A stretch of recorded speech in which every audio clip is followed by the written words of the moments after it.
أعوذ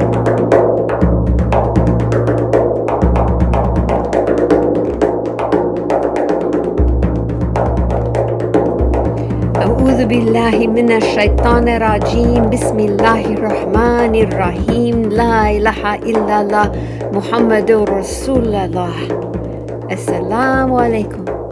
Welcome to the Legacy of the Prophets podcast. It's Miriam here with you, hoping to light up your hearts. Make yourselves comfortable. The hearth is lit, the embers are glowing, the stars are twinkling, and our journey begins. This is episode 4, the story of Prophet Adam alayhi salam, SHAYTAN'S Revenge. Suddenly Kabil saw a black crow come flying out of the shadowy sky, struggling to carry something dark and heavy in its beak. It swept to the ground, its sharp beak opened, screech, and a limp, lifeless crow dropped with a thud. The live crow's beady eyes darted here and there, and with another cry, it scratched at the gravelly dirt, flinging sand and pebbles around itself. Again and again it stabbed at the ground and opened a hole that gaped wider and deeper. It looked around itself like a thief and shoved the dead crow in. It pecked at the lifeless body, its beak like a dagger, stuffing it down inside. Its wings beat the air and propelled him around, flinging sand and pebbles back into the hole with its claws and beak, covering over this forbidden sight forever. Then shriek! It hurled itself into the air and was gone, leaving Kabil alone with his growing dread. أعوذ بالله من الشيطان الرجيم بسم الله الرحمن الرحيم لا إله إلا الله محمد رسول الله رب اشرح لي صدري ويسر لي أمري واحلل عقدة من لساني يفقهوا قولي. O Allah, we turn to you now. Open for us the treasures of wisdom that you've hidden here in this story. We are weak and helpless, but with your light, your truth, can take root and blossom within our hearts.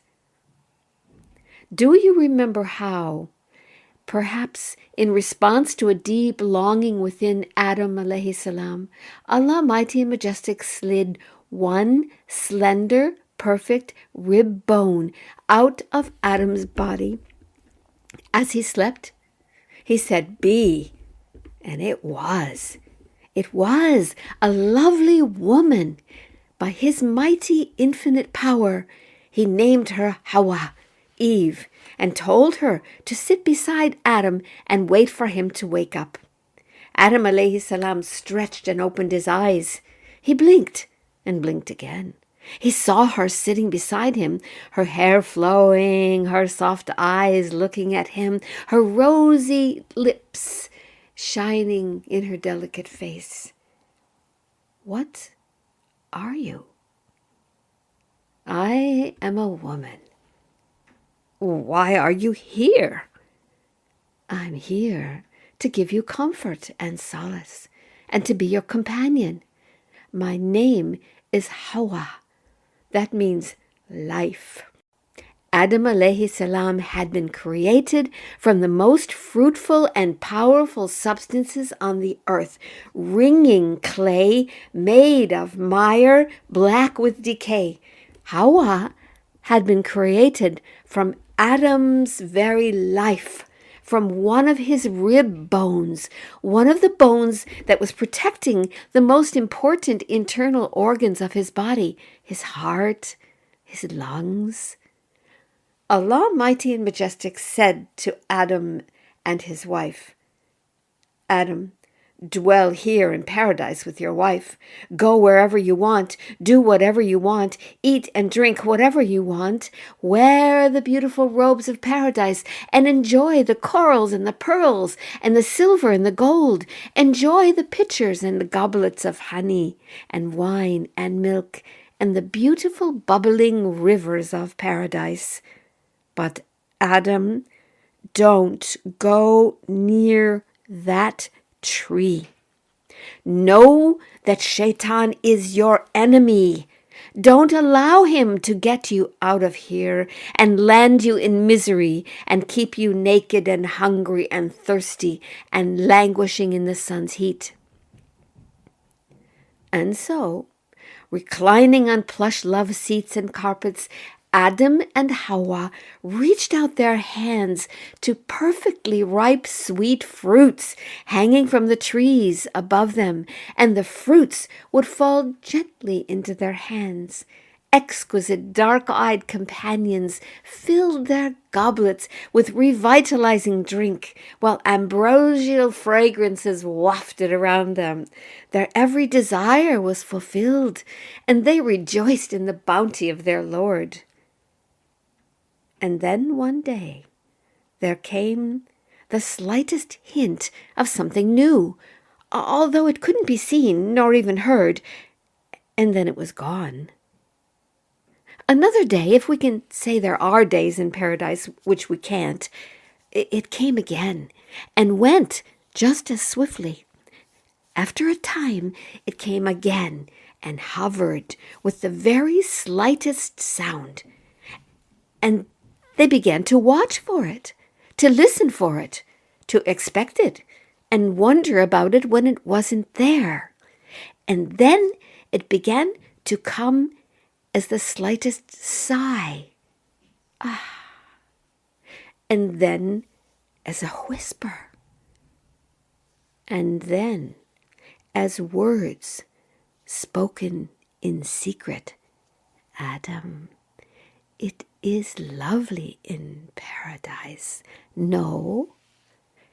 And then the fruits here are sweet. And then even the shade of the trees is pleasing. Over and over it came, and then it was as if there had never been a time without it, and then it reached them as a voice. Adam, I am a friend you can trust. And then, Adam, Allah loves you. And He keeps you from that tree over there because He loves you. He just doesn't want you to be an angel or to live forever. Adam, shall I show you something that will give you dominion so that you can live forever? Here, this fruit on this tree. And in this way, Shaitan tricked him into approaching that tree. Adam did not want to defy Allah, but he had forgotten in all that time. And the moment they tasted the fruit, their splendid ornamental robes fell away from them, and they were shocked by their nakedness, and they reached into the tree for large leaves that could cover them. Allah Mighty and Majestic said, Adam, did I not forbid you from that tree? Did I not tell you Shaitan is your enemy? Adam, alayhi salam, had not defied Allah like Shaitan had. He had forgotten, and Shaitan had tricked him with his thin entering wedge. Still, Adam alayhi salam felt the pain of remorse, and his whole being called out for some way through. And for this distress, Allah Mighty and Majestic chose him and turned to him in forgiveness and guided him. He brought these words from him. From Surah Al-Araf, Ayat 23. قالا ربنا ظلمنا أنفسنا وإن لم تغفر لنا وترحمنا لنكونن من الخاسرين. O our Lord, we have surely done damage to ourselves, and if you do not forgive us and have mercy upon us, we will surely be among those who are lost. That is the meaning of these particular words that Allah Mighty and Majestic placed on the tongue of Adam, عليه السلام. And this is the very first dua uttered by a human being. And it is the one dua Allah Mighty and Majestic wants most to hear from us. We can live a life of constant remembering Him and hundreds of salats and good works. But if we never approach this meaning, He will not be pleased with us. O Allah, we have surely done damage to ourselves, and if you do not forgive us and have mercy upon us, we will surely be among those who are lost. Can you see how Allah Mighty and Majestic loves us? Can you see how He was preparing Adam alayhi salam for the realities of this life? He sent Adam and Hawa and Shaitan down to be enemies of each other. Shaitan had made his promises, do you remember?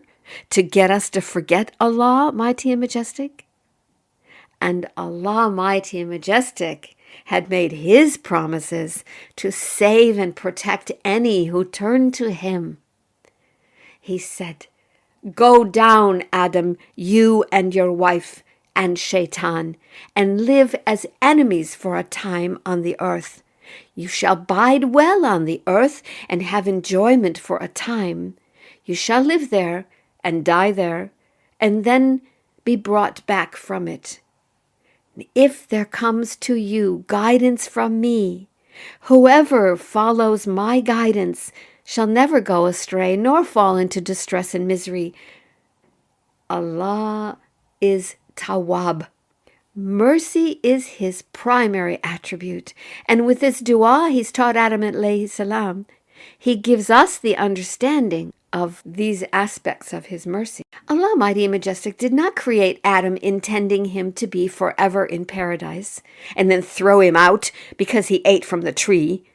That's not what this story is about. He created him to inhabit the earth, and He allowed these events to unfold in order to train him and prepare him and all his generations for the trials of this life. In making this mistake, Adam alayhi salam completed his becoming a human being, the only being in all of creation with the power to choose Allah Mighty and Majestic or to choose Shaitan. And Allah Mighty and Majestic gave him to know with certainty the presence of a divine command, the great gift and blessing of belief and guidance, the duty to avoid the unlawful and its great harm in this life and the next, the tremendous opportunity to attain unto eternal salvation and divine pleasure, the reality that this is the one and only chance we get. There are many accounts of Adam's going down to earth. It's said that he came down on Mount Nudh in India, and that he brought the fragrance of paradise with him, and it went into the trees and the valleys of India. Ibn Abbas said those fragrances were the source of the famous perfumes of India, which are still there today. It's said that he was so tall that he could still catch a glimpse of paradise even while standing on the earth, and that he was so broken-hearted about his sin and leaving there that he cried for 200 years and did not eat or sleep for his first 40 days. It's said that the angels finally complained to Allah Mighty and Majestic about this huge suffering creature. And Allah made him shorter, they say. And Adam, peace upon him, said, "Oh Allah, I was your neighbor in your house. I have no Lord but you, and no one to watch over me but you. There, I ate what I wished, and I went where I wished. But then you sent me down on this mountain. I used to hear the voices of the angels and see them around your throne and could smell the remarkable scents of paradise. But now you have made me shorter, and the sights and sounds and smells of paradise have gone from me." Allah Mighty and Majestic said, "O Adam, because of your sin I did that. But whoever follows my guidance will not go astray, nor be miserable, and no fear shall come upon them, and nor shall they grieve.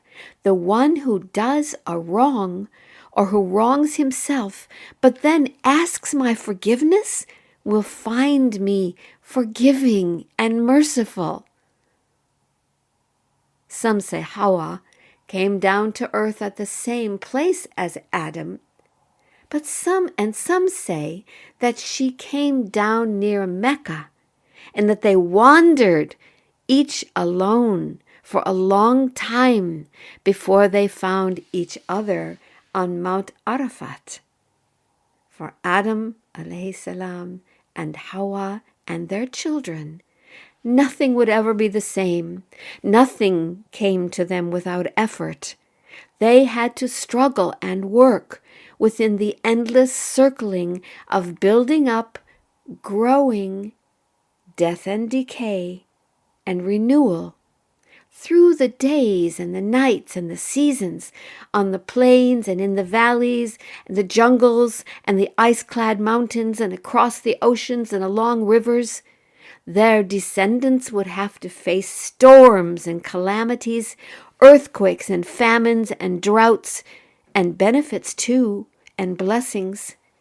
And think of the gifts with which Adam alayhi salam brought to the earth.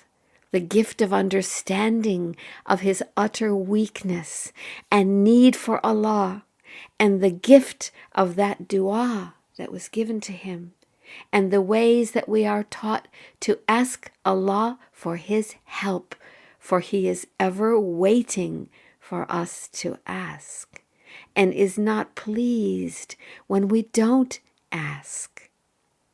And that dua is something that you can have on your tongue all the time if you want it. Ibn Abbas suggested that perhaps they even came down with tools and instructions for plowing and sowing and planting and harvesting and hunting, for weaving and all the work they would need to do now to stay alive. And they, who had been created directly by the hand of Allah, now began to have children. This woman, the first woman to stand on the earth, had been created by the hand of Allah from a protective bone of her husband, who had been created by that same hand from wringing clay made of mire black with decay. Surah Mu'minun explains what happened with our mother. A single drop underwent a momentous change and lodged itself into a secret sanctuary of her belly. It grew cell by cell until it became two unfolding cell masses, and then some of the cells of each lump began to change into bone cells, and then other cells from those lumps began to change into muscle and skin cells that grew and clothed those two tiny skeletons, and there, finally, were two sleeping, curled up babies. 2 angels came to write down the decrees of Allah for these children, these new persons. Would they be good or bad? Would they be male or female? What would be their actions, their livelihood? What would their death be like? What would be their final destination? 2 tiny, perfect babies, nestling secretly under 3 layers of darkness. One was amniotic fluid in the sac they swam in. The second was Hawa's womb, that special part of her belly just for carrying babies. And the third, her belly. And each perfect baby, no bigger than a raspberry. In the fullness of time, they became as large as they could for that tiny space. Allah Mighty and Majestic brought them forth from Hawa, their mother, our mother. One, a boy. They named him Kabil, and one, a girl, Iklimiyah. At that moment on this earth, there were no people at all, just Hawa and Adam, and Kabil and Iklimiyah. Oh, make no mistake, there were surely apes and monkeys upon the earth, but they were not human beings, carrying the capacity to know and glorify their Creator. They were animals. And then it happened again. 2 more children, twins. The boy was Habil and the girl Layudha. And so now there are 6 humans, and then as years passed, many more pregnancies. It's not known how many. Now remember Shaitan. He had come down with them, and of course, he had begun his work right away. From the very beginning, he'd been among them there, lurking, listening, looking for a way to keep the threats that he had left with Allah. Do you remember them? I'll make the bad seem good to them. I'll make them forget that you are creating them. I'll make them want to deface your fine creation. No one wanted to listen to him, except for Kabil. He would listen to the whispers, and then he would go off and tell a lie. Then he would listen again and speak badly to his mother. Or he'd listen another day and then take something that didn't belong to him. That was how he grew. How different he was from his brother Habil. Kabil grew to take responsibility for raising vegetables and fruits, and his brother Habil took charge of a flock of sheep and goats. They reached their young manhood, and it was time to marry. But whom should they marry? There were no others on earth, except their sisters. Allah Mighty and Majestic informed Adam alayhi salam of special arrangements for their situation. Kabil was to marry not his own sister, who grew next to him in the womb, but Habil's twin, who had grown in the womb with Habil. Habil was to marry not his own sister, but the twin of Kabil. But now Shaitan whispered to him. He listened. After all these years, listening to Shaitan had become second nature to him. Kabil, you're the firstborn. You should marry whom you want. Don't marry Habil's sister. Your sister is prettier. Don't let her go. And so Kabil defied his father, and Adam alayhi salam said, then you must both offer a sacrifice to see how Allah himself resolves the matter. Kabil walked among his vegetables. He gathered the most overgrown vegetables, the ones he didn't care about, and he took them up to the sacrifice place and he left them there in a heap. Habil walked among his sheep.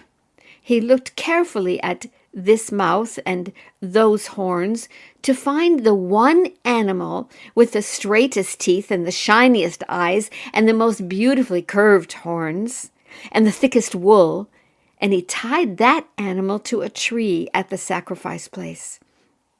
In the first light of a new day, their father's voice sliced the morning air. Come, look! And there it was. Kabil's old, overgrown vegetables were turning black in the sun. Flies were buzzing around them, and they smelled awful. There was the rope Habil had used to tie his sheep. but no sheep was on the end of it. Habil's sacrifice had been accepted, and Cabil's had been rejected. Look how different these two young men were from each other. When Habil had learned that his sacrifice had been accepted, he put his forehead on the ground in gratitude. But when Cabil had learned that his had been rejected, he threw rocks. Shaitan continued whispering in his ears all through the day. When the heat was rising from the dusty ground and the sheep were grazing among the stubbly bush, Cabil came upon his brother resting in the shade of an acacia tree. He drew closer and glared at him. "Your sacrifice was accepted, and mine was not. I will kill you." "Cabil, what are you saying?" Habil jumped to his feet. "Allah will never accept this from you." Cabil turned away. "I will do it." "Wait, Cabil. If you reach out your hand to kill me, you must know that I will never reach out my hand to kill you. If you kill me, all of my sins will come to you, and I will meet Allah with no sins at all." But nothing could change Cabil's mind.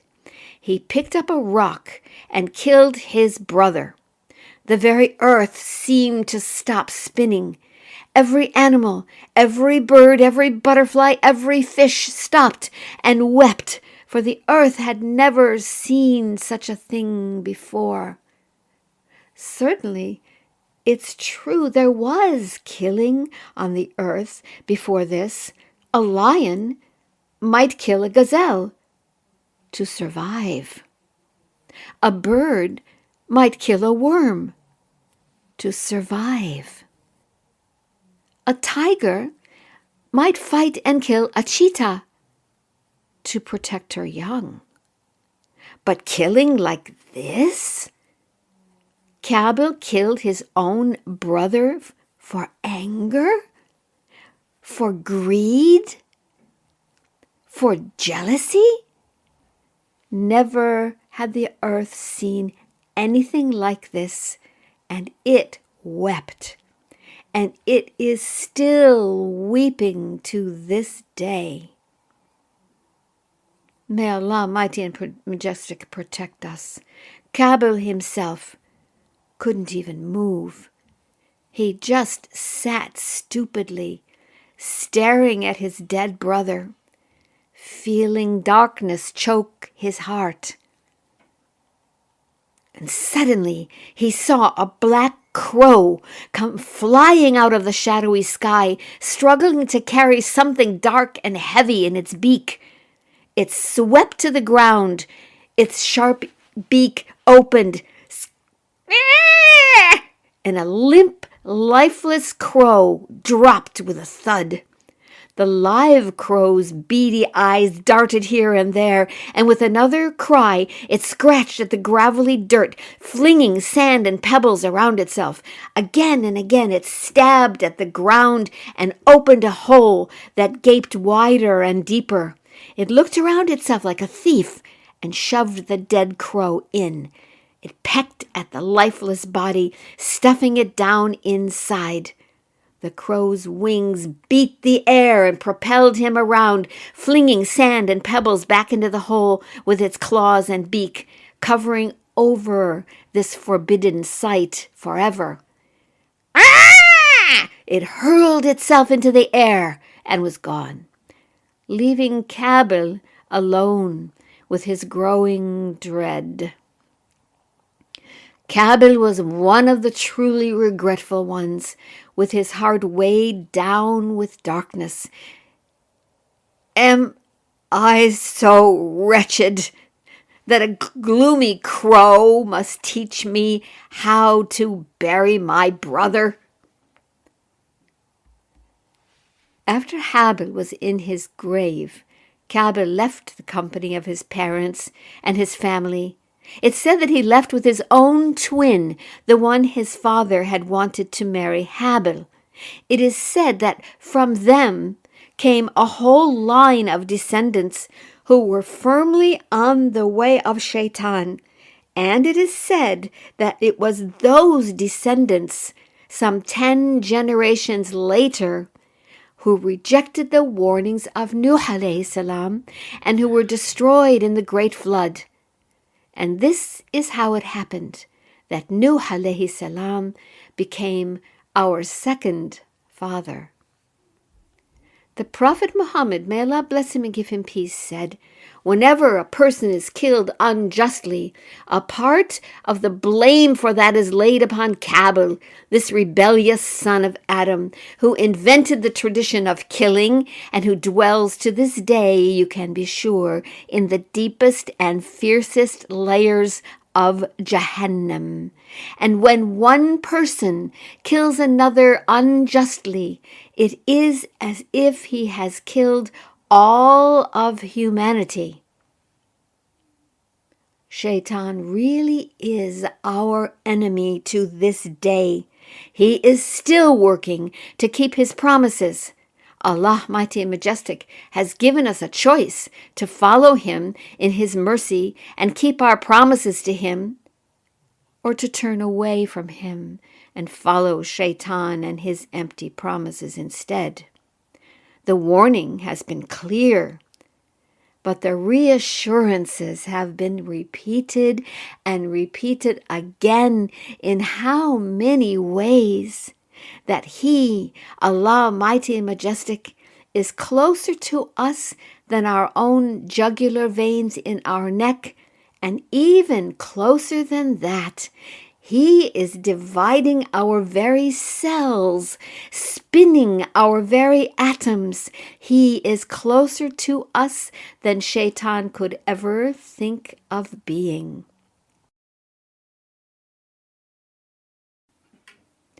Listen to how Allah Mighty and Majestic assures us of this in Surah Al-Baqarah, ayat 38. قُلْنَا اهْبِطُوا مِنْهَا جَمِيعًا فَإِمَّا يَأْتِيَنَّكُم مِّنِّي هُدًى فَمَن تَبِعَ هُدَايَ فَلَا خَوْفٌ عَلَيْهِمْ وَلَا هُمْ يَحْزَنُونَ. We said, get ye down all from here. And if as is sure there comes to you guidance from me, whosoever follows my guidance, on them shall be no fear, nor shall they grieve. It is said that at the age of 1,000 years, Adam alayhi salam told his children that he was longing for the fruits of paradise. Among his children at that time was Shith alayhi salam, whom Allah Mighty and Majestic had sent as a gift for Hawa, as a recompense for her loss of Habil.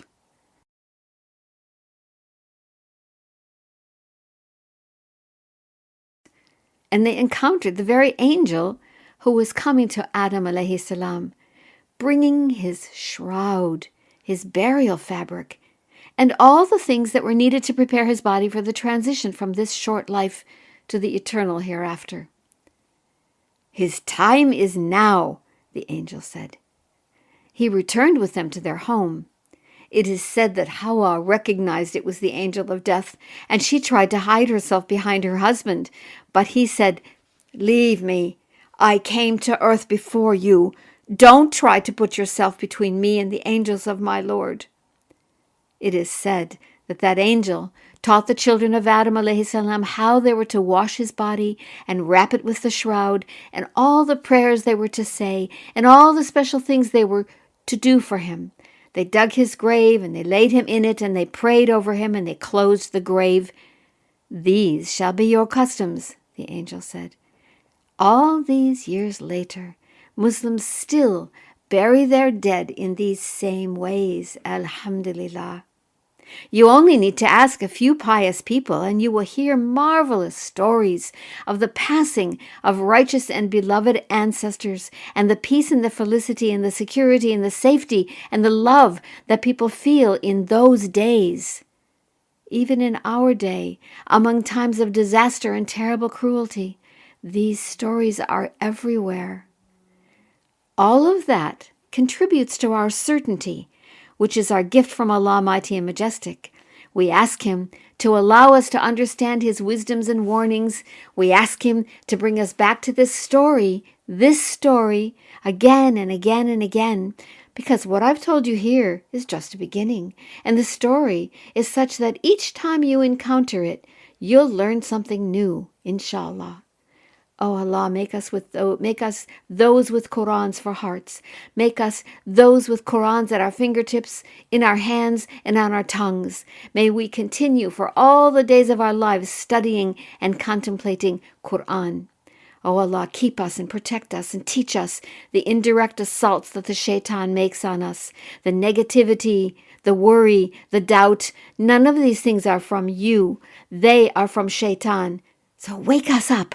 Allow us to guard our thoughts, our actions, our feelings. Allow us to serve you with joy and glorify you passionately and be grateful to you and earnestly ask for every blessing coming upon us in every moment of every single day, and make us know that we can never be grateful enough. Come back for the next episode about Nuh alayhi salam. Ma salama. Ila liqa. Until we meet again.